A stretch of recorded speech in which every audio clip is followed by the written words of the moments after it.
Okay. All right, TVC News Borno State correspondent Kolomi Dala joins us now on phone to give us a perspective of the impact of all of these. And before then, we also have UNICEF consultant Taiwo Akinlami here in the studio. Taiwo, good morning. Thank you very much for having me. It's nice to have you join us. Here, yeah. Right. Kolomi, let me have you on right now. When it comes to the impact of this insurgency on children, what can you tell us? How have they been affected so far? You have been going around in some parts of the state. What are you seeing? Well, I've seen a huge loss in the education of children, mostly those in the primary school.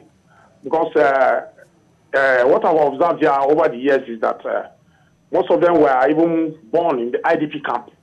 And since 2009 to now, it's about 10 years. So you find out that a child that has been displaced from his community, he has been deprived of that education. He only gets a kind of partial kind of impact from either international NGOs like UNICEF. I've seen them proactively supporting the education sector here in Borno, because you see children moving around with school bags branded with a UNICEF logo. You see exercise books being provided by UNICEF. You see some kind of makeshift schools. I won't call them a complete school because the schools are built by the NGOs too, as well, in IDP camps. So you find out a boy relatively, or a child is relatively not in his class. He didn't start properly. So probably to just have a kind of background of what an education is, he's just there and gets the little he can get, but not properly educated as such. So you see a lot of these children just there, but they are just, we see support, yeah. We see support from NGOs in Maiduguri.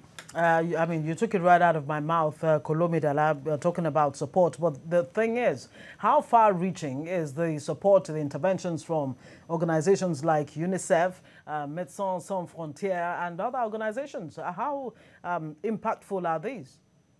Yeah, that's what I'm saying. They are only giving the best they can. But I don't see the impact is not that much. Because you see still people being displaced. As I'm talking to you now, we see thousands of children unaccompanied. I was just in an IDP camp from Baga, Monguno, from that axis, moving into Maiduguri. They are still being profiled again.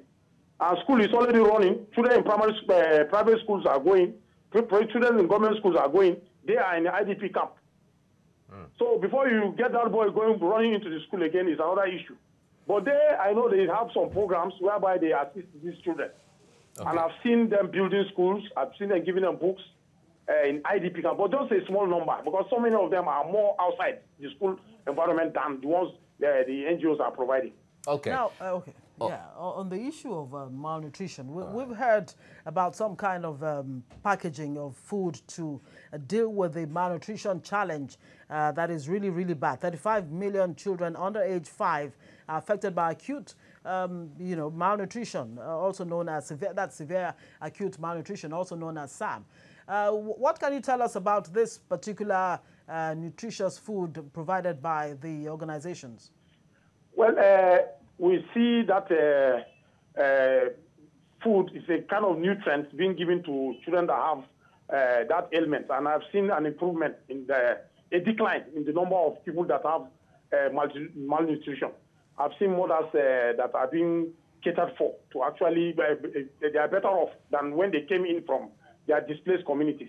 That case of malnutrition has declined drastically in Maiduguri, in the IDP camps. Mostly I'm talking about the IDP camps, because most of the people are tired of the IDP camps. They are in host communities, whereby they feel more subjected to a kind of regular checks. But when they are with the host community, they can find a kind of little means of livelihood whereby they can do some menial jobs and get some money and complement whatever they are being given.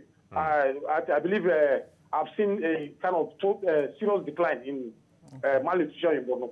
Okay. Kolomi Dala, thank you for talking to us this morning, our correspondent in Borno State. Let's bring it back home to Taiwo Akinlami, a UNICEF consultant here with us in the studio.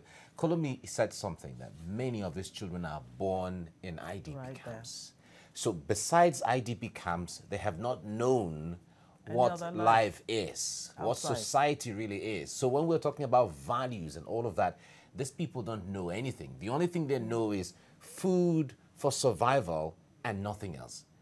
Talk to us how bad this is. Well, 35 million Nigerian children are suffering from, in the Northeast, suffering from malnutrition.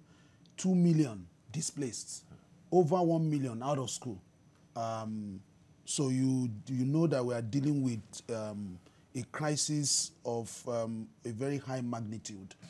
Unfortunately, when you leave the welfare of children to donor agencies, to UNICEF, to Child Frontier, Save the Children and all of that, you know that you are dealing with a situation where government has not carried out its primary responsibility.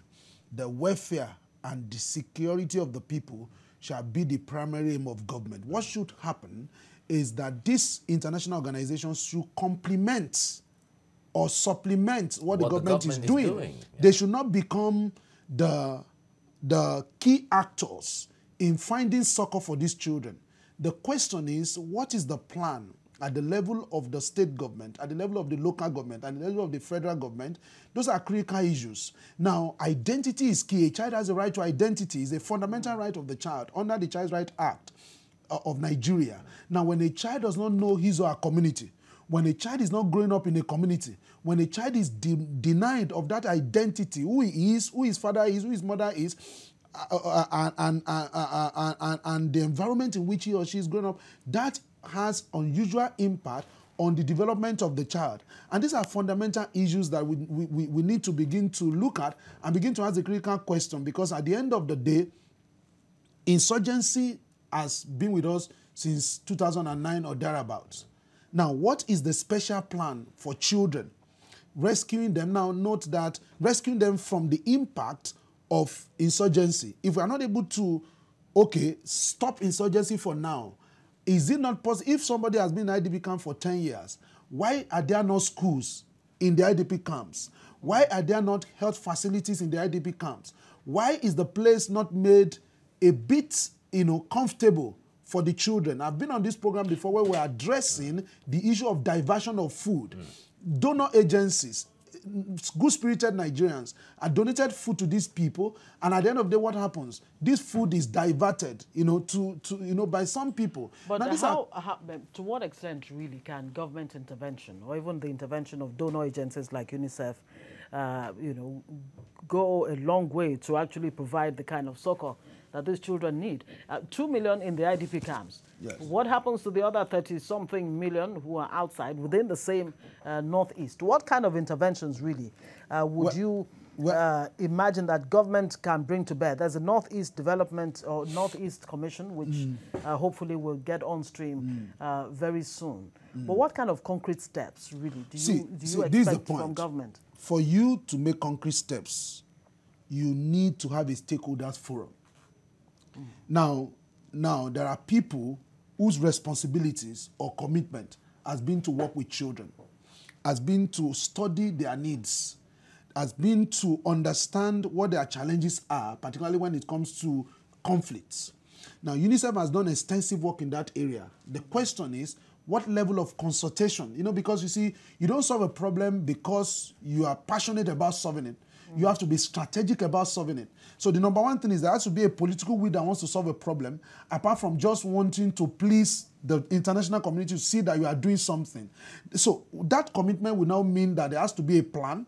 Now, this plan can be in phases. We don't expect the government to solve the problem of insurgency or the impact of it on children overnight. There can be a program that is in phases. To say, okay, phase 1, we want to deal with the problem of malnutrition.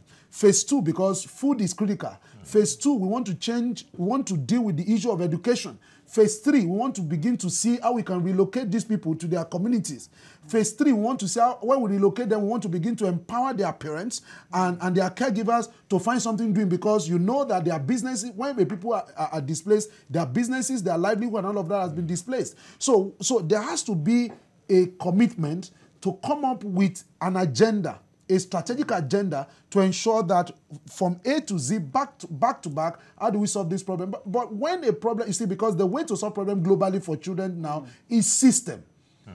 A system that talks about what is the goal and set of goals. Yeah. Who is responsible for what? Is there a policy in place of government to ensure that all of these are done? All right. Now, the challenge is all of these are not in place. And our advocacy, I must commend TVC. You know, you've shown unusual interest in matters that has to do with children, and it's highly commendable. If I were in a place to give you a personal award, I would have done that. And so we hope, we hope there will be other organizations, news agencies, who will adumbrate what we are doing, so that it can become, there can be a public will that can foist action on government and get government to take action. All right, Taiwo, thank you for that commendation. However, let's even narrow it down as we try to round off now. Some of these children saw their father or mother or brother or sister killed in their presence. Yes. These are children. In fact, as an adult, yes, if you see anybody being killed in your presence, you know how you feel, not to talk of a child who sees these kind of things. Yes. So he perpetually lives in fear. Yes. Now, that kind of a child, maybe 5 years, 9 years, 10, 15, 20 years as the case may be. If you want, how do you rehabilitate that kind of a child? Rehabilitation is key. Now, all of those children, they are children that we term children growing up under difficult circumstances. It has impact on their physical development. It has impact on their psychological development. As a matter of fact, you can't even say they are going through post-traumatic disorder. They are going through traumatic disorder. You know, because the experience is ongoing. So you have a combination of post, by virtue of what I've gone through before, you have a situation of traumatic disorder. So there has to be a program also. That's what I'm talking about, in a holistic program. A system that recognizes the goal and the set of goals, what we need to do, who is responsible for what, and the structures within which we need to do it. So there is no gainsaying that there has to be a proper programming for rehabilitation. You look at people like Ismail Abia, who was a child soldier, messed up, but you see UNICEF took over and that child was rehabilitated. Today Ismail Abia is an author, speaker, going around the world talking about the evil of involving children in war. So we can find a whole lot of that. You know, Claire Booth said there are no hopeless situations, there are only hopeless people. If we arise and do the needful, it's not over for these children. It can only be over for them when we abandon them, because the state of humanity is in the hands of the child, and the state of the child is in the hands of humanity. Until we arise and do something, we are sitting on a keg of gunpowder. May God help us. Yes, indeed. Thank you so much. I mean, you couldn't have put it better. Taiwo Akinlami, UNICEF consultant, joining us this morning on the plight of children in the Northeast, especially with the insurgency. About how many already out of school? Over 11 million out of school. Many of them don't have access to healthcare and all of that. And of course, the psychological impact can only be imagined. All right. Thank you so much. Thank you so much for having me. It's my pleasure.